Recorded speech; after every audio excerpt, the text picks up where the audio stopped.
Hello, everyone. Good morning and good afternoon, and welcome to another Spotlight episode here on Tales from the Wandering Scribe. I'm your host, Gabriel Garcia. Many of you know me as the Wandering Scribe and the Wandering Quill. And joining us today is an author making their official debut here on the show.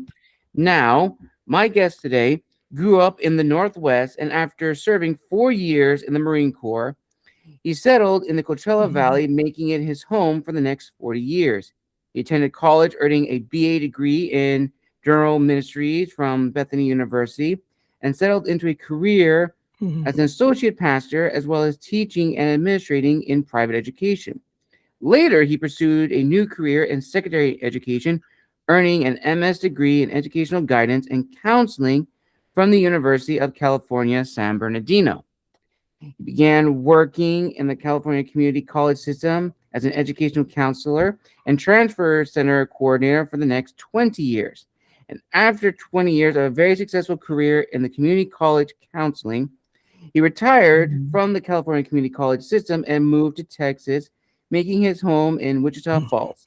Next, he went to work for Midwestern State University, then Vernon College, before starting his own business, writing and implementing murder mystery games at a local winery.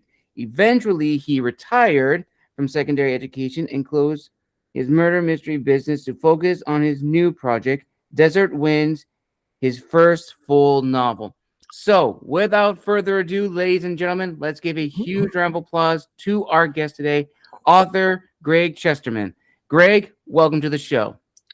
Hi, thank you. I am excited to be here. Gabriel, that was quite an introduction you gave me. I am impressed by that. Thank you, Gregg. Thank you. And it's so awesome to have you here and to finally talk to you about your books. I've been seeing your book a lot on my feed from a lot of my fellow authors on social media, and I just had to look into it. And as soon as I read a little bit more of it on Amazon and from what people have been saying, I just knew I had to have you on the show. Well, I am happy to be here. I am so glad that my book is getting out there. I didn't write it because I wanted to make $1 million selling books. I wrote it because I had a story to tell. And I'm a creative kind of guy. And so I wanted to tell the story, and I'm glad people are out there and seeing it and getting it and reading it. Awesome. Awesome. So, Gregg, without revealing too much of Desert Winds, what can you tell us about your book? I would love to talk about it. First, let me hold it up. There it is, Desert Winds. Does it look backward to you? Oh, no, it's perfect. It's not inverted. Okay, good. Okay. Well, Desert Winds. Let me read you a quick little synopsis of it. An illegal midnight cremation, a double murder, and the disappearance of the newly elected tribal council chairman leaves Sheldon Goodman torn between two roads and ultimately exposes an off-books clandestine CIA operation, corrupt Indian casino executives, and a sex trafficking ring that threatens the lives of corrupt leaders as well as his girlfriend and his own. Ooh. So that gives you an idea of everything that it covers. I can talk a little bit more about it without giving too much away. Ooh, that is actually really good. And actually, I do have some questions that are going to definitely play into that. So before we get into that, Gregg, let's talk a little about, the lead up to Desert Winds. So based on your bio, you actually were in, ministry for many years before I went into educational counseling for the community college systems, and then traveled from California to Texas, and then did a whole bunch of things, murder mystery business, and then Desert Winds. What really sparked that creative interest to bring Desert Winds to life? Well, I had been wanting to write a book for probably 10 years about smuggling drugs through a military base that was connected to a community college, including all the things that I knew about from my past. And that's originally what I was going to write. But I was visiting my daughter and her husband in their new business, a funeral home with a crematory. Ooh, And okay. I was kind of at a block for what I was writing. And so I decided I am going to write, just to take a break from what I'm writing, a scene about a cremation, an illegal midnight cremation. And Ooh. I started there, and the whole theme of the book and the plot developed from that. You know, they say your first book, you write about stuff you know. And Yes. it's the second book and third book, you have to do a lot of research because you've already written about all the stuff you know. And I find that to be really true. So all the different components of Desert Winds are different things that I've known about and experienced. So much so, some of the people that have known me for years have accused me of writing them about businesses or churches or ministries there in the Coachella Valley, which I did not do, but I took my experience and put it into a story that's fiction. And apparently I did a good enough job that some of the people thought I wrote about them. My goodness. All right, Greg. So let's dive into some fun little fan questions for Desert Winds. And some of these are going to try to be not as spoiler heavy as possible. I'm trying to make sure that we didn't get into too many spoilers. But we'll start with the very first question. In Desert Winds, how do you make the characters feel authentic, as if they're real people and not caricatures or trope characters of the genre? That's a very good question. You know, I do a lot of reading, so I understand where that question comes from. And if a character doesn't feel real to me when I write it, it's not going to feel real to the reader. So what I've found is I tell the story of that character. I give them some history. I have them interact, because when they interact with other characters, that brings out personality, and you can see their personality. And I've done it in such a way that as you read, these characters you're going to get to know them. You're going to feel the struggles that they struggle with. You're going to experience the periods of joy and excitement and even terror as they face different conflicts in the story. And I've when I read it, the characters come alive to me. And I've talked with enough people. I had about 8 beta readers give me feedback, and every single one of them loved my characters. Every single one of them said they came to life for them. As a matter of fact, I've got a bad guy in there that by the time we get towards the end, he has transitioned and become a completely different person. And my daughter, who was one of my beta readers, told me he is my favorite character. I love him, and he's a bad guy.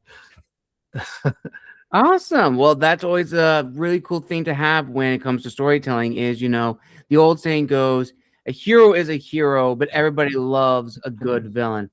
And it seems to me that you have written that villain in your book that everybody, loves. And also like the love to hate, because he's written so very well from what you have told me, which leads into the follow-up question, Greg. Out of all of the characters in Desert Winds, who has been your favorite to write, and who was the one character you contemplated to remove from the story entirely because they were so difficult to either execute or find a place for them in the narrative? Wow. My favorite character. I had fun writing so many of these characters. My main character, his name's Sheldon Goodman. I love him. But probably my funnest character was Mateo Rivera, and he's a bad guy. All right. But he was probably the funnest one to write. And I think if you've lived a little bit of life, that there's so many things that you are going to connect to him and who he is and his struggles and his shortcomings, and you'll find yourself rooting for him. He's a bad guy. I probably, and we're talking main characters, not characters that are small. Main characters, yes. Probably Sheldon's girlfriend, Connie. I didn't think he needed a girlfriend, but he doesn't have a girlfriend in the beginning. But here's the thing: when you write these characters, for me anyway, they come to life. So Connie is someone that's studying to be a psychologist. She cares about people. She has a lot of empathy. And Sheldon initially is someone that needs a little help. And so she starts investing in him. And one thing leads to another. And now by the end, they're boyfriend and girlfriend, Ooh. And you see the growth of that. But the amazing thing for me, and I guess it goes back to the first question, is as I write these characters, they come to life for me, and then they start doing things that I never thought about. They do things that were not in my outline. And so I have to change stuff around because the characters come to life, and I write according to what they're doing as I write. Does that make sense? Absolutely. Very true, Greg. I've actually had quite a few authors have that same mentality. And this actually is a third fan question, which kind of still uses characters, but in a different way. Now, would you consider yourself the author who writes the story as it would, or are you the type of author who lets the characters tell the story? That is a very good question. I think of it as a continuum. On one side is the guy that sits down and outlines everything and then writes according to the outline. On the other side of the continuum is someone that has no outline, just sits down and starts to free write and create something. And we all fall somewhere between that continuum. I don't think anyone falls on one side or the other. But for me, I have found I am the most creative when I'm doing the free writing. But I have to have some type of framework so I know where I'm ultimately going. So I tend to be light on the structure, creating a structure before I write. I tend to be light on that and heavier on the free writing. All right. And so I think that's why the characters develop and do things that I never thought of, and also why when people read it, the characters are real for them. Well said, Greg. Well said. So kind of going back to what you said in the beginning, how you want to write this book, Desert Winds, not to, make $1 million or anything like that, but just to ultimately tell a good story. When you initially sat down and started planning Desert Winds, from the ideas of the story, the structure, the characters, and all of that, was that the same goal and mission you had for yourself as the author, and has that changed? And secondly, as an author, what is your promise you're making, not just to yourself as the creative mind, but to fans of the genre who enjoy stories like this? Can we take those questions one at a time? Of course. So we'll start with the first part. The first part. The story ended where I planned for it to end, but how it got there was so different from what I thought I was going to go. When you're driving somewhere, oftentimes there's different routes you can take. And I thought I was going to take one route, and I went on a scenic route that I didn't even know existed, but I still ended up where I planned to end up at the end. Nice. Very nice. Now, for the second part, what is sort of your promise, not to just to yourself as the author, but also to fans of the genre?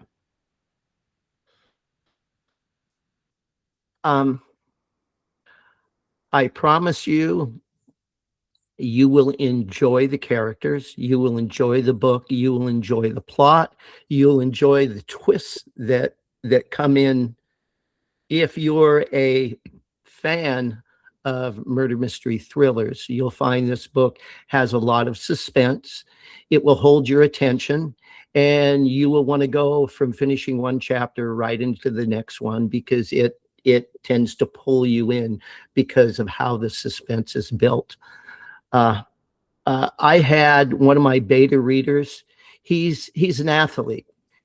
He was the goalie of our local hockey team.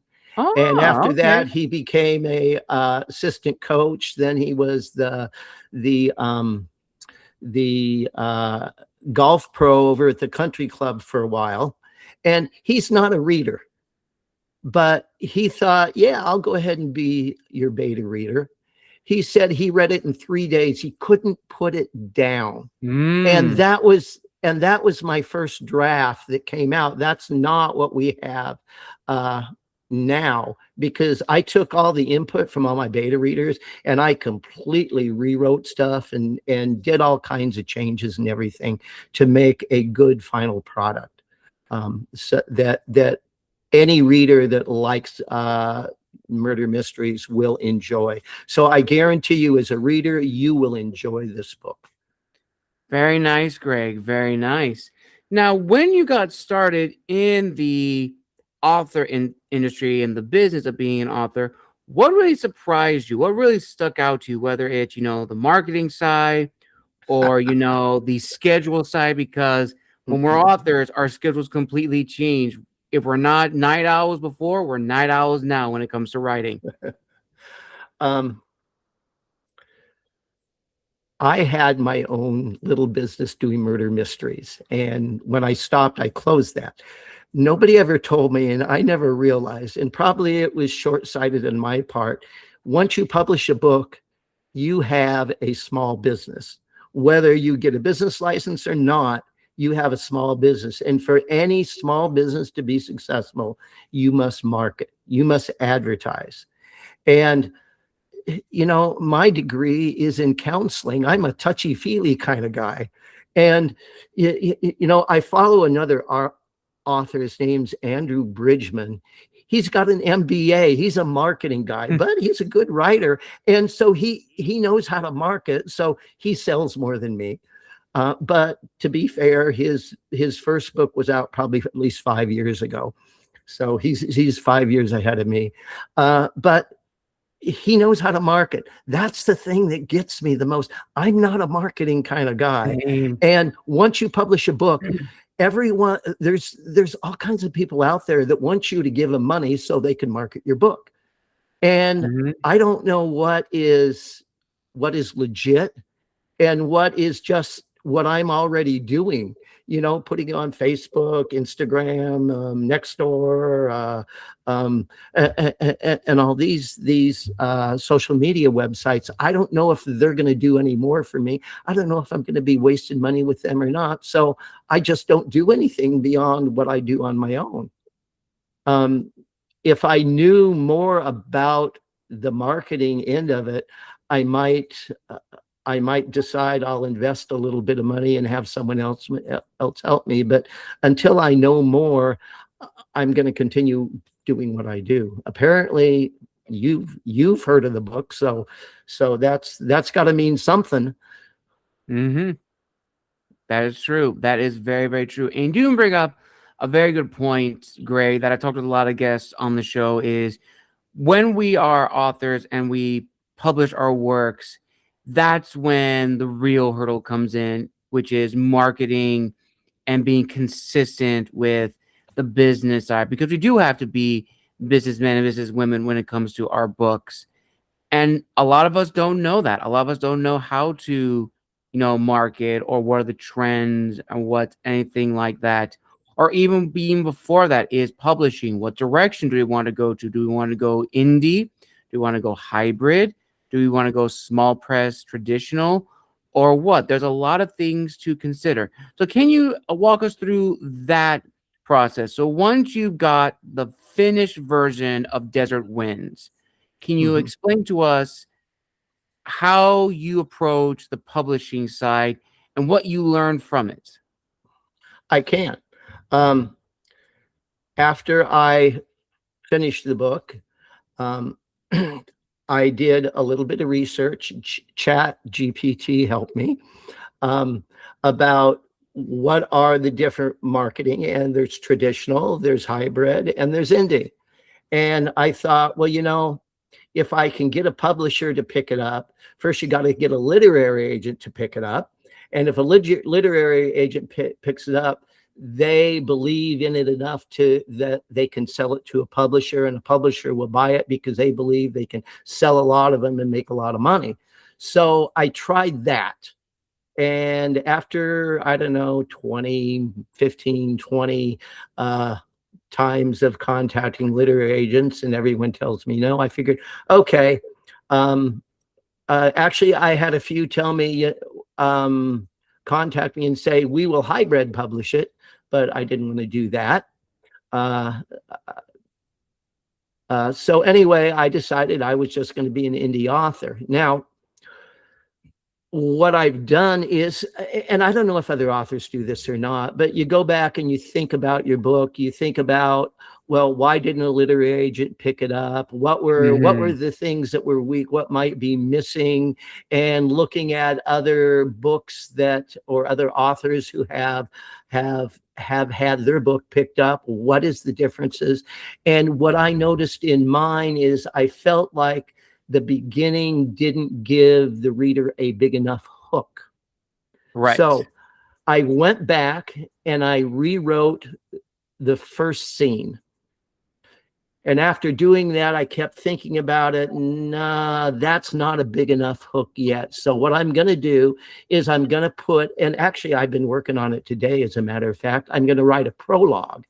And the prologue is going to be a nighttime murder, because which is the original murder that's in the book, that you don't find out who got murdered until, I don't know, chapter 5 or chapter 6. You just know someone's murdered and all this other stuff is going on. Well, I'm going to write the actual murder in the prologue. And I think that, followed by the scene in chapter 1, I think that will give it a big enough hook so that absolutely anyone that picks it up will be hooked from the very beginning. I've read books where you got to get through chapter 3 or chapter 4 before it really hooks you. And I've read books where, right at the beginning, it hooks you. On mine, I think for mine, more by the end of chapter 1, it's got you, but you got to get through chapter 1 before it really gets you. And I don't know, other readers may say that it hooks you from the very beginning, but I still wanted something a little more powerful. Andrew Bridgman, I had mentioned him, did an excellent job on hooking. Liz, what was her name? She just came out with a book, Strange Sally Diamond, if you've ever heard of it. Ooh, okay. Right from the very, very beginning, both these authors have done an incredible job on hooking you from the very beginning, each of them doing it differently. And so I'm going to try to do something of my own, a little bit of one, a little bit of the other, and kind of combine them. And I think that prologue, once I get that added, it's going to give it a real powerful hook right at the very beginning. Nice. Very, very nice, Greg. I don't know. Did I answer your question? No, you did. You absolutely did. So it definitely seems to me that, like all authors, we definitely do try to find, what works best for us. Some of us are indie authors. I myself, am an indie author. I made that decision. And I think being an indie author does have its strength, but also does have its weaknesses as an indie author, because while we do have more creative control of our works, we hit on the things before, like marketing is all on our own. That's all out of pocket. It's a lot. It's a lot to balance. It's a lot to really consider, because we also pay for our editors as well. And unless you really think about it and really balance it out, being an indie author may not be the best for everyone. And that is completely fine. That's why there are so many different options. There's hybrid and there's small press.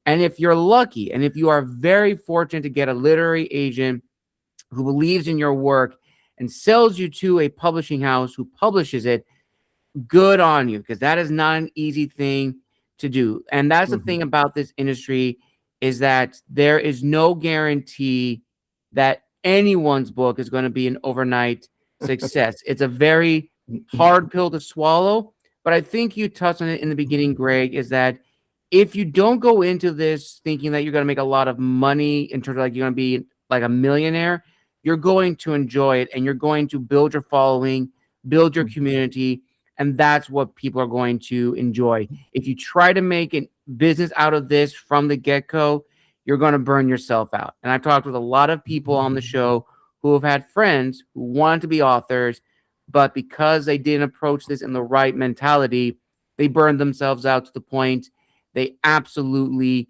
refuse to write anything ever again, which is an absolute shame. You know, I think you're absolutely right. If I were going to write thinking I'm going to make a lot of money doing this, I don't have a lot of patience, and you have no guarantees anyone's even going to buy your book. You know, and then for all the people that buy, how few people leave reviews. And if you're selling on Amazon, Amazon uses those reviews to promote your book. So if you're not getting the reviews, even though people may be buying it or getting it and reading it and even liking it, if they don't leave the reviews, who's going to know? So I couldn't even get all my beta readers to put reviews for me. So you know, some people just, and it wasn't because they didn't like the book. It was just because some of them don't do Amazon, and which is surprising to me.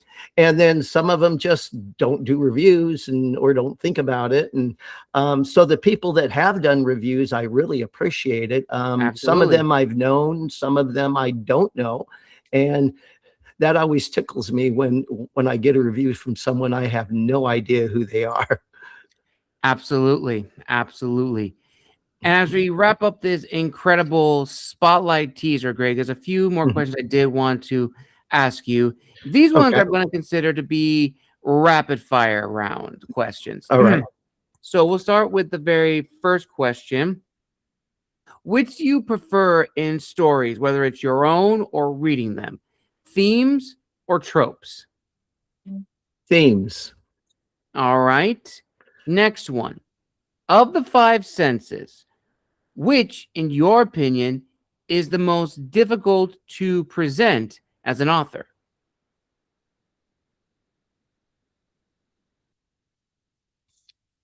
Sound. Ooh, that's a good one. We don't get a lot of sound on this. It's either touch or taste. Touch or taste? Well, I haven't done a lot with taste. Touch, no. I have more of a problem with sound. Nice. All right. All right. Next one. Which is the most overused trope in fiction and the most underused?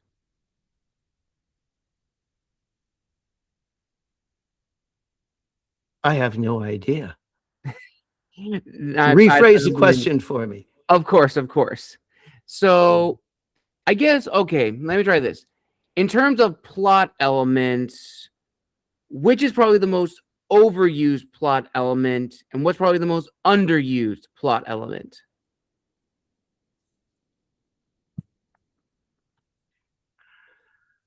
In murder mystery, the main character is always a detective or a private investigator, someone with power. That I hate. I don't do that in mine. I don't know, maybe I will later on, but mine tends to be more your common person. And the other thing is miraculous rescues. Ooh, that's a good one. That is a good one.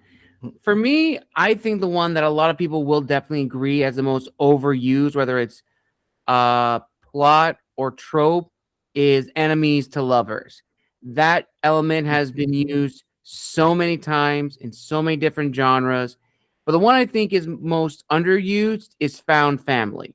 I think that definitely is one that doesn't get a lot of recognition, and it should. It absolutely should.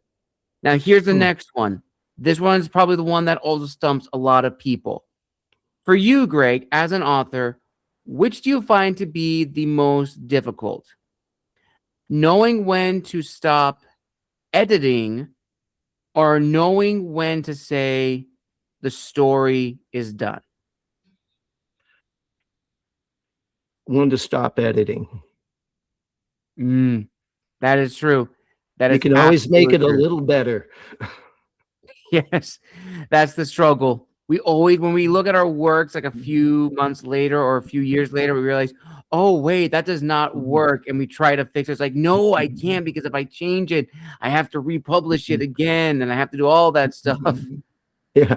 Well, I usually think I could have put this in and it would make it so much better. So let me add that. That's what I usually do. That is absolutely true, Greg. And I've also done that as well. And here is actually a bonus little rapid fire question. So imagine this. You've just been given, let's say, $1 million to adapt your book, Desert Winds, into one of the three following medias. First option is a full audiobook cast with some of the best in the industry. Second option is a movie directed by a director of your choice with the actors of your choice. Or third, a limited series on TV, such as at HBO or anything like that. And bonus, adapting it to the stage. It would have to be the third choice, limited series, because when you do a movie, you have to do like a summary of everything you find in the book, and it's never as good because it's too long. That's why a limited series would be better. Absolutely. Very true. And finally, Greg, as we wrap up this incredible spotlight teaser here on the channel, here's the final question. What do you want people to take away from Desert Winds and possibly other works you may have on the back burner that people can expect? First thing I want them to take away from Desert Winds is them questioning what's going to happen to this character? What's going to happen to this character? What's going to happen to this character in the future? Because not all the questions are answered at the end. And then the next thing I want them to take away is that I wonder if what he wrote is real. Did it really happen? And they can start looking stuff up on the internet, because if you can get readers to do that, you know you've done a really good job writing. And probably the third thing I want them to take away is this feeling of the hero and heroine, they've gotten out, they feel, you know, all warm and fuzzy inside because of what's happened. Now, the other thing is the book starts with a quote by Booker T. Washington. Success is not built so much on the position one has reached in life, but more so by the obstacles one has overcome while attempting to succeed. And this is who my main character is, Sheldon Goodman. Nice. Excellent. A perfect end to this incredible spotlight teaser here on the channel, ladies and gentlemen. And with that, we conclude another amazing author special here on Tales from the Wandering Scribe. I want to give a huge thank you to Greg for coming on the show, making his official debut. Now, Greg, where can people find you on social media if they want to reach out and connect? And where can people buy copies of Desert Winds? You can buy copies of Desert Winds from Amazon, from Barnes & Noble, or from Ingram Spark. They're on all three. Amazon is the only one where if you do an ebook, where you can get the ebook. The other two are paperback and hardbacks. You can find me on Facebook, on Instagram, as Gregg Chesterman, or you can also find me on Facebook as Murder Mystery Parties to Go. Nice. And then you can find me on LinkedIn as well as Gregg Chesterman. Excellent. I will link all that down below in the description of this video, ladies and gentlemen. And if you'd like to see Greg back on the show for a follow-up teaser, or maybe an episode of the Writers Hub series, you know what you have to do. Like this video, comment down below, and subscribe to the channel. Thank everyone for joining us for another amazing, incredible episode here on Tales from the Wandering Scribe. A huge thank you to Greg for coming on the show. We wish him the very best. And be on the lookout for a Wandering Scribe's book impressions of Desert Winds coming this year. I plan to do a review of it and post it on my channel as well as on my blog. And speaking of the website, if you haven't heard already, I now have an online ebook store where you can buy my ebooks directly from me. I will link that down below in the description of this video. Until next time, this is the Wandering Scribe and the Wandering Quill signing out. Wish you all a wonderful day wherever you are in the world. Happy Friday, everybody, and we'll see you all next time.